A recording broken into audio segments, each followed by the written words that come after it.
कार्यक्रम को। और आज का जो विषय है, आज के कार्यक्रम का जो विषय है, इच्छा अनुसार शरीर धारण की शक्ति। इच्छा अनुसार शरीर धारण की शक्ति। तो शिव सूत्र के शांभव उपाय में, लगभग शांभव उपाय के आखिरी चरण में हम चल रहे हैं इस समय। तो शिव सूत्र के शांभव उपाय के आखिरी सूत्रों में सिद्धियों की बात की गई है। पहले तो ज्ञान की चर्चा है, ज्ञान ही बंधन है। फिर आत्मज्ञान को समझाने का प्रयास, फिर शक्ति साधना का प्रयास, फिर भैरव उद्धमो भैरव कहकर जो भैरव साधना होती है उसका प्रयास। फिर धीरे धीरे योगी का विकास होता है, वह मूल स्वरूप को प्राप्त होता है। पिछले जितने सूत्र हमने देखे उनमें जो हमने चर्चाएं की, क्या क्या चर्चाएं की, तो यही सारे विषय हमने चर्चा में लिए। पिछले के योग भूमिका, जागृत, स्वप्न, सुषुप्ति, इन तीन अवस्थाओं का वर्णन हुआ। त्रितय भोक्ता वीरेश, अर्थात भोक्ता ही वीर है।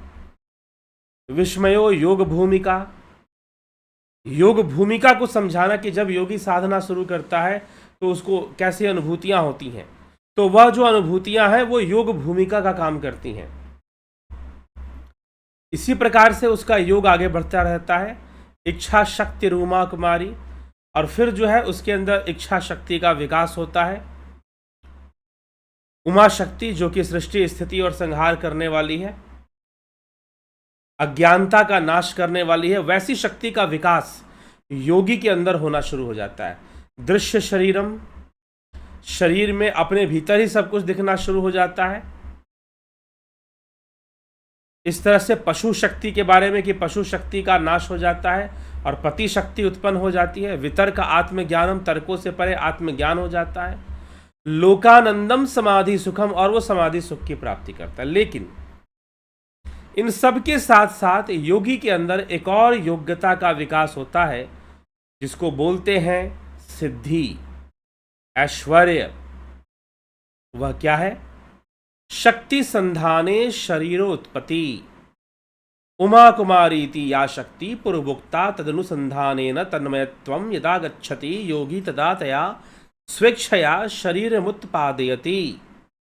अर्थात जो उमा कुमारी नामक शक्ति का वर्णन पहले किया गया है, वह उमा कुमारी नामक शक्ति का वर्णन जो पहले हो रखा है, वह कौन सी शक्ति है? स्थिति, संहार और पालना करने वाली, स्थिति और जन्म देने वाली जो शक्ति है, उसका विकास होता है इच्छा शक्ति के रूप में। योगी की इच्छा शक्ति अद्भुत रूप से विकसित होती है, उसकी एकाग्रता भी विकसित होती है। साधना करते करते, योग करते करते, अपनी एकाग्रता को बढ़ाते बढ़ाते, ध्यान में लीन होते होते सूक्ष्म तत्वों पर उसका नियंत्रण बढ़ता जाता है, भावनाओं पर, मन पर, चित्त पर।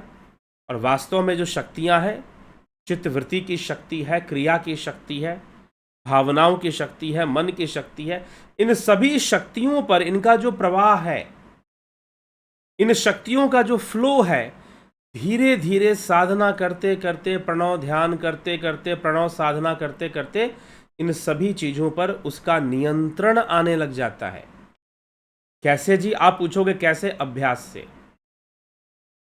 जी हां, अभ्यास से, अभ्यास करते करते। इसलिए महर्षि पतंजलि का अभ्यास वैराग्याभ्याम तन्निरोधा।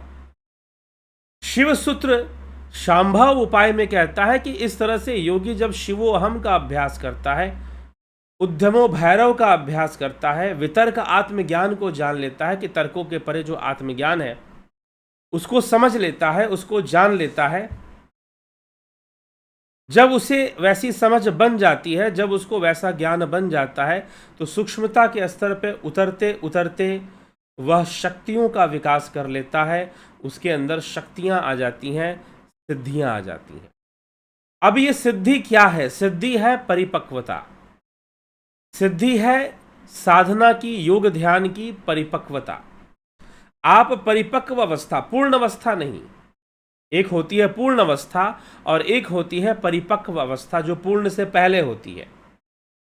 तो योगी जो है परिपक्व अवस्था को प्राप्त करना शुरू कर देता है, मैच्योरिटी आनी शुरू हो जाती है, और वह साधना की मैच्योरिटी आने से सूक्ष्म तत्वों पर उसका नियंत्रण हो जाता है। मन और चित्त वृत्ति, भावनाओं और प्राण पर नियंत्रण हो जाता है, और ऐसा नियंत्रण विकसित होने के कारण उसके अंदर एक क्षमता आ जाती है। कौन सी शक्ति आ जाती है?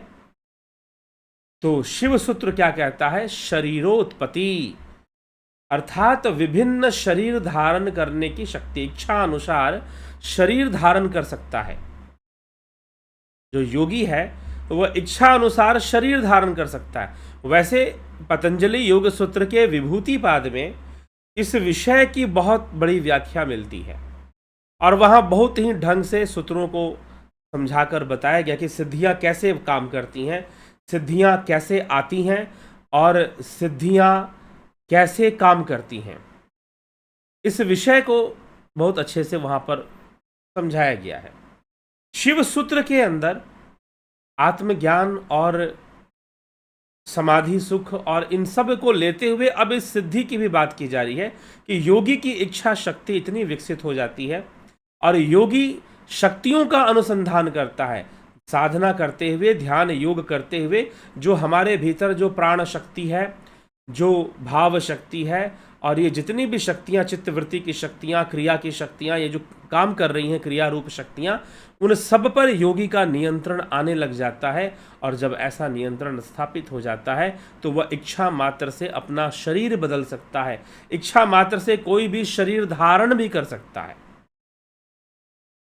इच्छा मात्र से। वैसे परकाया प्रवेश का वर्णन पतंजलि योग सूत्र के विभूति पाद में प्राप्त होता है। यह एक परिपक्व अवस्था है। जैसे कि सिद्धियों के बारे में कई बार हम बहुत तरह की भ्रांतियां लेकर बैठे होते हैं। कई लोग सिद्धियों को लेकर भ्रांतियां लेकर बैठे होते हैं। उनको लगता है कि सिद्धि जो है हमें मिल जाएगी, कोई देवता हमें वरदान देकर सिद्धि दे देंगे, कोई ऋषि मुनि या भगवान प्रसन्न हो जाएंगे तो हमें, जा मैं तुझे ये शक्ति देता हूं, तू ये कर सकता है, तू वो कर सकता है। हम ऐसी धारणा लेकर चलते हैं। कई बार हम कथाओं और कहानियों को टीवी सीरियल में जब ज़्यादा देखते हैं तो हम उसी को मान लेते हैं कि शायद जो ये दिखा रहे हैं वैसा ही हमारे पुराणों में भी लिखा होगा, और उन टीवी सीरियल के को हम ज़्यादा ही देखना शुरू कर देते हैं और उसके अनुसार सोचना शुरू कर देते हैं। तो बहुत भारी भ्रम पैदा हो जाता है लोगों के अंदर कि जैसे कोई शक्ति आपको आएगा, जैसे कोई सिद्धि आपको देगा। जी नहीं। सिद्धि क्या है? कोई भी कार्य करते करते अगर आप उसमें परिपक्व हो जाते हैं, असामान्य रूप से परिपक्व, असामान्य रूप से परिपक्व कहने का मतलब है कि सामान्य लोग उतने परिपक्व नहीं हो पाते, आप हो जाते हैं। जैसे कि म्यूजिशियन है, कीबोर्ड प्लेयर है, ऑर्गन प्लेयर है, पियानो बजाने वाला है, हारमोनियम बजाने वाला है, वो प्रैक्टिस करता है। कोई गिटार प्ले करने वाला है, गिटार बजाता है, तो वो प्रैक्टिस करता है। प्रैक्टिस करते करते सालों का अभ्यास होता है उसके पीछे। सालों का अभ्यास करने के बाद, सालों की सुर साधना के बाद और किसी भी यंत्र पर, संगीत के यंत्र पर अभ्यास करने के बाद वह उसमें परिपक्वता हासिल कर लेता है। और फिर जब वो लोगों के सामने, भीड़ के सामने बजाता है तो हमें आश्चर्य होता है कि बताओ, देखो कैसे, कितना सुंदर बजा रहा है। और वही इंस्ट्रूमेंट, वही म्यूजिकल इंस्ट्रूमेंट अगर हम ले लें तो हमें बजाने नहीं आएगा। अगर वही म्यूजिकल इंस्ट्रूमेंट हम ले लें तो हम नहीं बजा पाते हैं। क्यों नहीं बजा पाते? क्योंकि हमने वैसा कोई अभ्यास नहीं किया, हमने सुर साधना नहीं की, हमने संगीत की साधना नहीं की, हमने इंस्ट्रूमेंट्स की साधना नहीं की। तो कहाँ से हमारे अंदर वो परिपक्वता आएगी? नहीं आ पाएगी। उसी तरह से ध्यान योग मार्ग में हम जिन शक्तियों का अनुसंधान करते हैं वह जीव शक्तियां हैं, वह जीवन शक्तियां हैं। इसीलिए योगी को इसमें कई गुना ज़्यादा शक्ति प्राप्त होती है, लेकिन इसकी साधना में भी ज़्यादा समय लगता है। म्यूजिक और म्यूजिकल इंस्ट्रूमेंट तो आप अगर साल भर, 2 साल टाइम दो तो बहुत अच्छा खासा सीख सकते हो और बहुत अच्छा प्रेजेंटेशन दे सकते हो, और फिर संगीत को संगीत के माध्यम से आप नाम और धन भी कमा सकते हो। लेकिन ध्यान योग में यह प्रक्रिया इतनी सरल या इतनी फास्ट नहीं होती कि आप 2 साल में कर ले जाओगे। हो सकता है 12 वर्ष लग जाए, अगर गंभीरता से साधना की तो 9 वर्ष लग जाए, 8 वर्ष लग जाए, और हो सकता है पूरा जीवन की साधना ही लग जाए। लेकिन ये इन शक्तियों को प्राप्त करना कोई साधना का उद्देश्य नहीं होता, योग का उद्देश्य नहीं होता। इस बात की पुष्टि पतंजलि योग सूत्र भी करता है और शिव सूत्र भी करता है। अभी शिव सूत्र में 2-3 सूत्र ऐसे हैं जो सिद्धियों का वर्णन करते हैं, लेकिन उसके बाद कुछ ऐसे सूत्र आएंगे जो सिद्धियों की निंदा भी कर देते हैं। क्यों कर देते हैं? क्योंकि हो सकता है कि सूक्ष्म शक्तियों को प्राप्त कर कर योगी उन शक्तियों के प्रयोग में उलझने लग जाए, तो फिर से अध्यास शुरू हो जाएगा। अध्यास मतलब पोजेशन, अध्यास मतलब पोजेशन, आपके ऊपर किसी का अधिकार हो जाना, आप पोजेस्ड हो जाते हैं बड़ी आसानी से। वास्तव में हमें आत्मा का साक्षात्कार क्यों नहीं होता, हमें आत्मज्ञान क्यों नहीं प्राप्त होता? क्योंकि हम पोजेस्ड हैं। हमें किसने पोजेस करके रखा है? इंद्रियों ने, माया ने। इंद्रिय अनुभूतियों से हम पोजेस्ड होने के कारण हम जो है अपनी आत्मा का अनुभव नहीं कर पाते। जैसे कि आप सिनेमा घर में सिनेमा देखने जाते हो, और जब आप सिनेमा देखते हो तो सिनेमा का दृश्य देखकर आप हंसने लगते हो, सिनेमा का दृश्य देखकर आप रोने लगते हो। कई लोग, कोई बहुत इमोशनल फिल्म हो, पारिवारिक कहानी हो, तो आप सिनेमा हॉल में देखेंगे माहौल कि लोग उसको देखकर रोने लग जाते हैं। क्यों रोने लगे? उनको पता है, पता चला हीरो की मां मर गई, फिल्म में जो हीरो है, एक्टर है, उसकी मां मर गई, सब रो रहे हैं, आप भी रोने लगे। आपको पता है कि वो एक फिल्म है, मैं देख रहा हूं, फिल्म का पात्र मैं नहीं हूं, फिल्म में जितने पात्र हैं उनसे हमारा कोई संबंध नहीं है, और वास्तव में असली में कोई मरा ही नहीं है फिल्म के अंदर, कम से कम। हाँ, कुछ फिल्में हिस्टोरिकल इवेंट्स पे बन जाती है तो वो बात अलग है, वो हमें इतिहास का झलक देती है।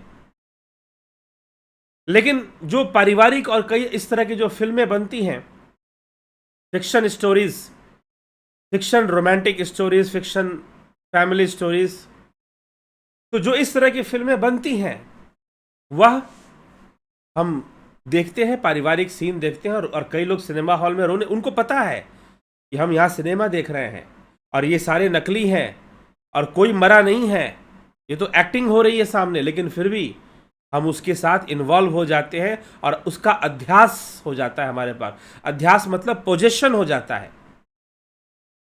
एक तरह का पोजेशन हो जाता है, और हम रोने लग जाते हैं, हंसने लग जाते हैं, कभी गुस्से में आ जाते हैं।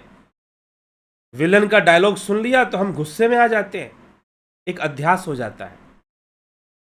वैसे ही सिद्धियां भी आपको पोजेस कर सकती हैं। एक परिपक्वता तो आ गई है, लेकिन पूर्णता नहीं आई है। पूर्ण अवस्था की प्राप्ति के लिए अभी आगे भी सफर बाकी होता है योगी के लिए, तो उसके बारे में भी शिव सूत्र आगे बताता है। लेकिन उससे पूर्व कुछ सिद्धियों का वर्णन करता है, कैसी कैसी सिद्धियां आ सकती हैं। तो ये सिद्धियां आने का मतलब क्या है? कोई ऋषि आएंगे, कोई देवता आएंगे, भगवान विष्णु या शंकर जी आएंगे, वरदान देंगे? जी नहीं, आपके प्रैक्टिस की मैच्योरिटी है, maturity of your practice, maturity of your practice.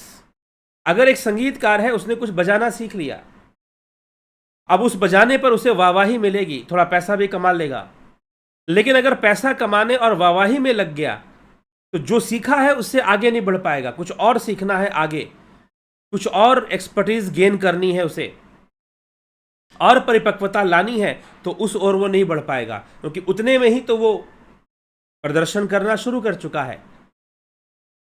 उसे उस लेवल तक सीखना पड़ेगा, जाना पड़ेगा, और साधनाएं करनी पड़ेंगी, और अभ्यास करना पड़ेगा। वैसे ही योग साधना करते करते बहुत सारी चीजें हमारे साथ शुरू होती हैं। कई बार, अब सिद्धियों की बात, ये तो बहुत बड़ी सिद्धि की बात है कि इच्छा अनुसार शरीर धारण करने की शक्ति आ जाती है। इच्छा अनुसार शरीर धारण करने की शक्ति आ जाती है। अब वैसे भी जीव इच्छा अनुसार ही शरीर धारण करता, अगर आप देखो तो उसकी खुद के ही कामनाएं हैं, उसके खुद के ही कर्म हैं, जिसके कारण वो शरीर धारण कर रहा है। कर्मों में उसने स्वयं को खुद ही बांध लिया है।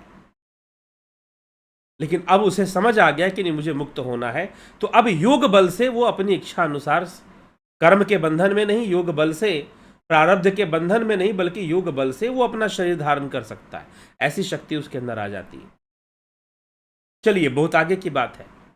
लेकिन अगर आप प्रतिदिन नियमित रूप से 1.5 घंटा, 2 घंटा, 2.5 घंटा अगर साधना को देते हैं, तो छोटी मोटी शक्तियों का विकास होना कोई बड़ी बात नहीं है। हो सकता है आपका इंट्यूटिव पावर बढ़ जाएगा, इंट्यूशंस की जो पावर है वो बढ़नी शुरू हो जाएगी, किसी के साइकोलॉजी को समझने की शक्ति बढ़नी शुरू हो जाएगी,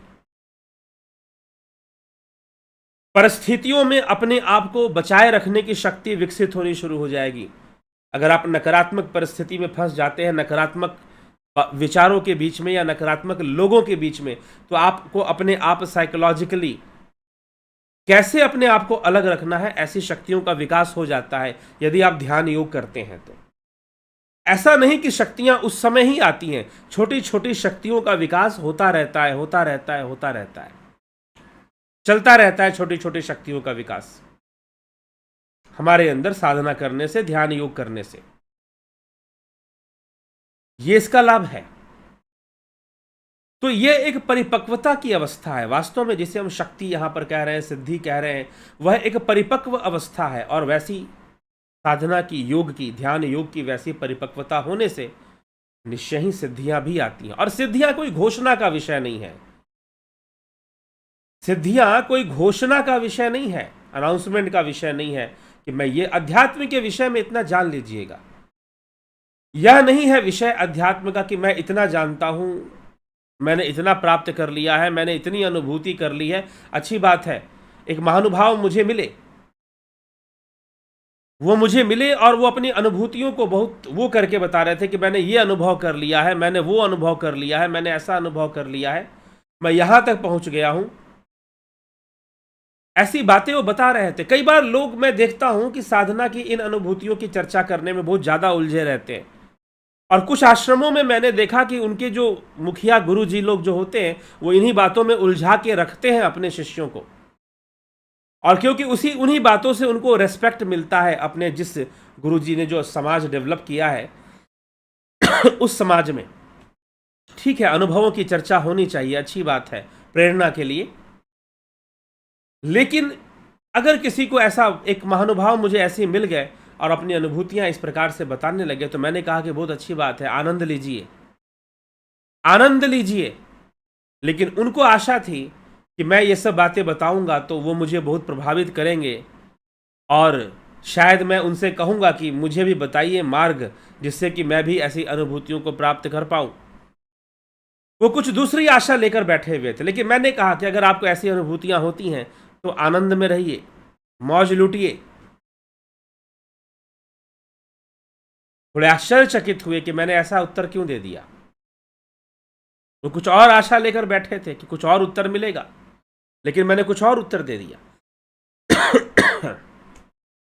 इसीलिए यह कोई घोषणा का विषय नहीं होता है। अभी एक और महानुभाव मिले, उन्होंने ऐसी घोषणा की कि मेरे सामने ये सिद्धि आई और उसने मुझसे कहा कि मैं आपको प्राप्त हो रही हूं, मैं आपकी भीतर समा रही हूं, मैं सिद्धि हूं। सिद्धियां ऐसे नहीं आती हैं। सिद्धियां एक मैच्योरिटी लेवल है। अभ्यास करते करते, सूक्ष्म जगत में प्रवेश करते करते हम एक परिपक्व अवस्था को प्राप्त कर लेते हैं। वहां पर सिद्धियां होती हैं, वहां पर सिद्धियां होती हैं। ना कि कोई आएगा और कोई देवी आएगी और सामने प्रकट होकर बोलेगी कि मैं सिद्धि हूं। जी नहीं, सिद्धि का मतलब है मैच्योरिटी, आपकी साधना की परिपक्वता। तो करते करते करते करते योगी एक एक्स्ट्रा ऑर्डिनरी लेवल को अचीव कर जाता है। असामान्य रूप से वो विकसित हो जाता है, उसकी शक्तियां विकसित हो जाती हैं, उसकी एकाग्रता, उसका ध्यान इतना विकसित हो जाता है कि वो अपने ध्यान मात्र से अपनी भावनाओं को किसी दूसरे शरीर में भी स्थापित कर सकता है, और उसकी भावनाएं अगर दूसरे शरीर में स्थापित हो गई तो निश्चय ही वो शरीर उसका हो जाएगा फिर। इसलिए वो शरीर की उत्पत्ति भी कर कर उसमें रह सकता है। तो इच्छा अनुसार शरीर धारण करने की शक्ति का विकास यहां बताया जा रहा है, ऐसी सिद्धि आ जाती है। लेकिन यह ध्यान योग की परिपक्वता से ही संभव हो पाती है। तो इसलिए शक्ति अनुसंधाने शरीरोत्पत्ति, यह सूत्र कहता है, शक्ति अनुसंधाने शरीरो उत्पत्ति, सूत्र यह हमें समझा रहा है। तो अनुसंधान, यहां पर वर्ड क्या है? अनुसंधान, शक्ति अनुसंधान, शक्ति संधाने शरीरोत्पत्ति। तो शक्ति का अनुसंधान करना, शक्ति का संधान करना, और उससे ऐसी शक्ति प्राप्त हो जाती है कि इच्छा अनुसार शरीर धारण करने की शक्ति आ जाती है, परकाया प्रवेश की भी शक्ति आ जाती है। तो क्योंकि ध्यान करते करते, ध्यान योग करते करते जो एक बंधन है सूक्ष्म शरीर, इसको महर्षि पतंजलि ने बहुत अच्छे से लिखा है कि अष्टांग योग के अभ्यास से, ध्यान धारणा संयम के अभ्यास से, धारणा ध्यान समाधि से क्या होता है कि सूक्ष्म शरीर और स्थूल शरीर के बीच में जो बॉन्डिंग है वो कमजोर पड़ जाता है, और सूक्ष्म शरीर स्थूल के बंधन से मुक्त होने लग जाता है, और मुक्त होकर भी वो कार्य करने की क्षमता। इसलिए कई बार लोगों को जो ध्यान योग यहां पर कोर्स किए हुए हैं उनको कई अनुभूतियां होती हैं, उनको कई एक्सपीरियंसेस आते हैं। कैसे एक्सपीरियंसेस? अपने सूक्ष्म शरीर का अनुभव। कई लोग अपने अनुभव मुझसे शेयर भी कर चुके हैं, जैसे कि वो अनुभव करते हैं ध्यान योग, जिन्होंने कोर्स कर लिया है उन्हीं लोगों के लिए मैं बात कर रहा हूं, जिन्होंने ध्यान योग कोर्स किया और उन्होंने बताया कि हमने ऐसा ऐसा अनुभव किया। क्या कि जैसे एक भाई साहब ने बताया कि एक साधिका थी, उन्होंने बताया कि मैं लेटी हुई थी और मेरे शरीर से एक दूसरा शरीर बाहर निकल रहा था। मैंने ध्यान योग किया 1 घंटे तक और फिर मैं लेट गई, और जैसी लेटी मेरे शरीर से एक दूसरा शरीर बाहर निकल रहा है और फिर वो दोबारा अंदर आ जाता है। एक भाई साहब ने बताया कि मैं जब बैठ जाता हूं तो मैं बैठता तो सीधा हूं, लेकिन मुझे लगता है कि मैं घूम गया हूं। एक और साधिका थी, वो ऐसा ही कह रही थी कि मैं घूम गई हूं, जैसे मेरा सिर ही घूम गया है। एक महानुभाव ने तो ये कहा कि मैंने ध्यान योग किया और 3 घंटे तक किया। 3 घंटे करने के बाद मैंने सोचा कि चलो कमर सीधी करते, थोड़ा लेट जाते, और लेटते ही कुछ देर बाद मैं अपना शरीर छोड़ के बाहर निकल गया। मैं इधर उधर घूमना शुरू कर दिया, यहां तक कि मैं घूमते घूमते अपने बिल्डिंग में रहता था, वहां से मैं नीचे उतरकर रोड पर घूमने लगा। यहां तक मैंने देखा तो मेरा सूक्ष्म शरीर इस प्रकार से, मैंने खुद अनुभव किया कि मेरे शरीर से मैं बाहर हूं और मैं उठने की भी कोशिश कर रहा हूं। मैं सोच रहा हूं ये क्या हो रहा है, ये कैसी चीजें मुझे दिख रही हैं और मैं ये कहां कहां घूम रहा हूं। तो सूक्ष्म शरीर की ऐसी कई अनुभूतियां ध्यान योग में आनी शुरू हो जाती हैं। तो क्यों आती हैं? क्योंकि ध्यान योग करने से सूक्ष्म शरीर और स्थूल शरीर के बीच में जो बॉन्डिंग है वो बॉन्डिंग वीक हो जाती है, कमजोर हो जाती है वो बॉन्डिंग, और कमजोर होने के कारण सूक्ष्म शरीर की शक्तियां बढ़ने लग जाती हैं। सूक्ष्म शरीर की शक्तियां बढ़ने लग जाती हैं।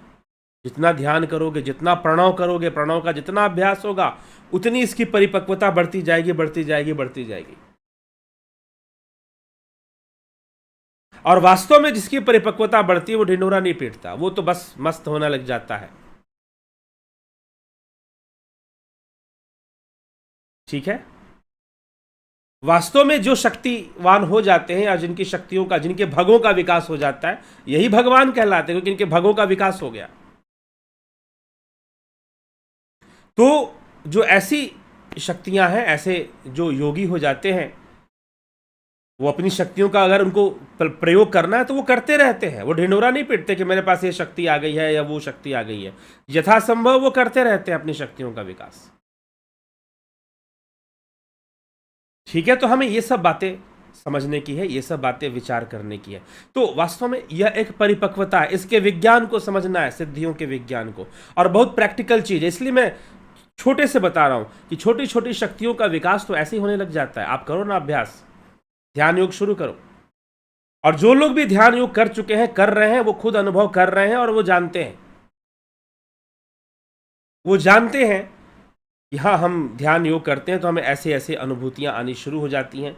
कई बार मन बहुत सूक्ष्म स्तर पे उतर जाता है, बहुत छोटी मोटी जो इंट्यूशन मतलब कि आभास की शक्ति बहुत बढ़ जाती है, इंट्यूशन पावर बढ़ जाती है और पहले ही कई चीज़ों का आभास हो जाता है, प्रोडिक्शन हो जाता है, कई ऐसी चीज़ें सामने आनी शुरू हो जाती है।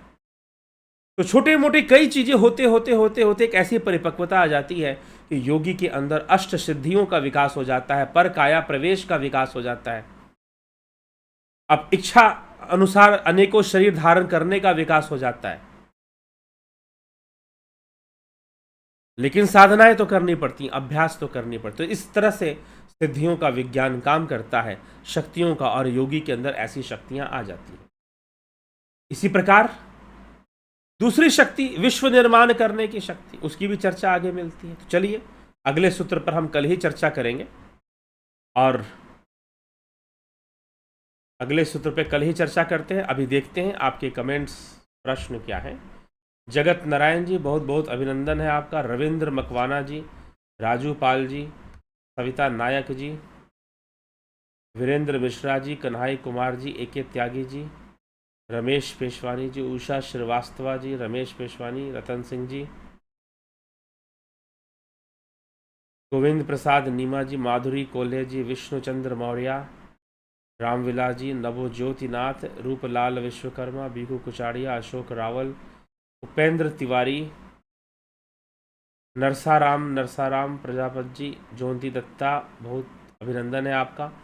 सोमू, आशा रानी, श्वेता राय सिन्हा जी, विसलाल बहादुर सिंह जी, अरिदमन सिंह, मिथिलेश सिंह, राम लखन राजपूत, श्वेता कुमारी, माँ राजेश्वरी, अरिदमन सिंह,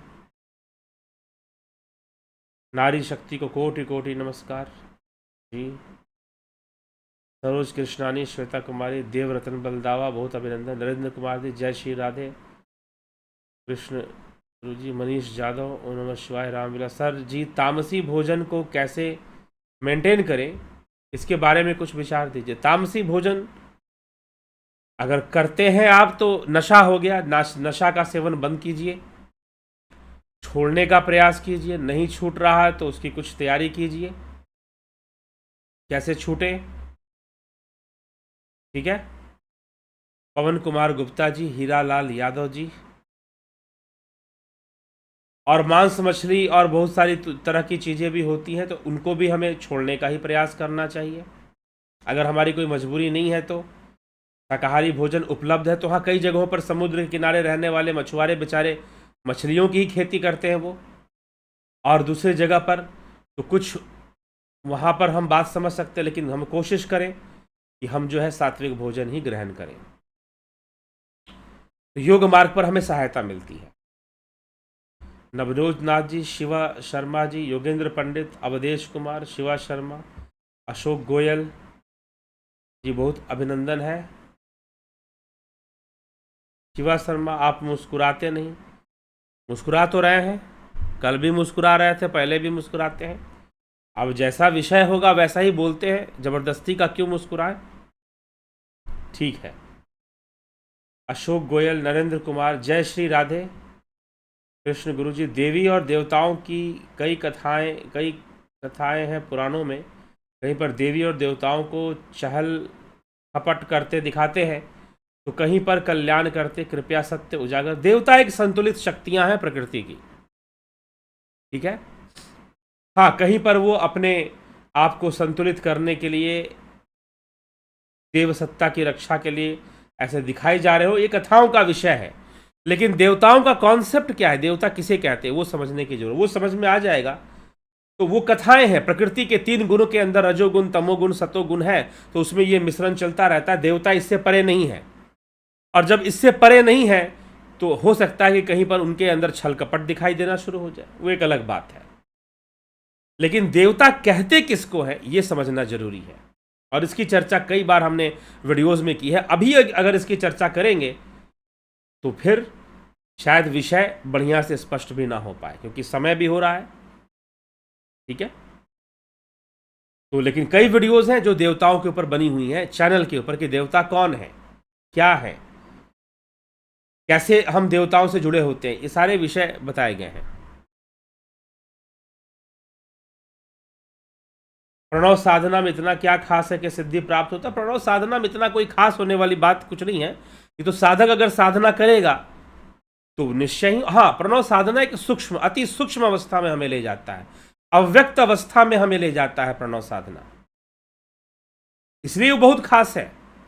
प्रणव साधना अव्यक्त अवस्था में हमें ले जाता है, शून्य की अवस्था में ले जाता है, तो हमें बहुत ज्यादा एकाग्र करता है, हमें आनंद की ओर तेजी से ले जाता है, तो इसीलिए खास है, इसीलिए उससे समाधि भी खास है और सिद्धि भी खास है। सीताराम माली, ओम नमः शिवाय, बिमला शाह, ओम तत्सद्गुरु जी, कन्हई कुमार, गंभीर शाह, सीताराम माली, बहुत अभिनंदन है। पंकज सोनी जी, रंजीत शाह जी, बलवंत सिंह गोहिल जी, सबका बहुत बहुत अभिनंदन है। तो चलिए, सिद्धियों पे चर्चा आज होनी थी, आज वही चर्चा हुई। और कल जो है, हम कल फिर 9 बजे लाइव चर्चा में आएंगे। जुड़े रहें, आप बने रहें और लाभ उठाते रहें चैनल से जुड़कर। तो 9 बजे लाइव चर्चा, आगे भी कुछ सिद्धियों का वर्णन है तो उस पर भी चर्चा आएगी, तो उसकी चर्चा को हम आगे बढ़ाएंगे। तो चलिए, आज की चर्चा को यहाँ विश्राम देते हैं और कल फिर मिलते हैं 9 बजे लाइव चर्चा में। बहुत बहुत आभार आप सभी का। ध्यान योग का कोर्स करना चाहते हैं, 14 जून से ध्यान योग का कोर्स शुरू हो जाएगा, आप ज्वाइन कर सकते हैं इसका लाभ उठाने हेतु। चलिए, विराम देते हैं और कल मिलते हैं 9 बजे लाइव चर्चा में। बहुत बहुत आभार आप सभी का।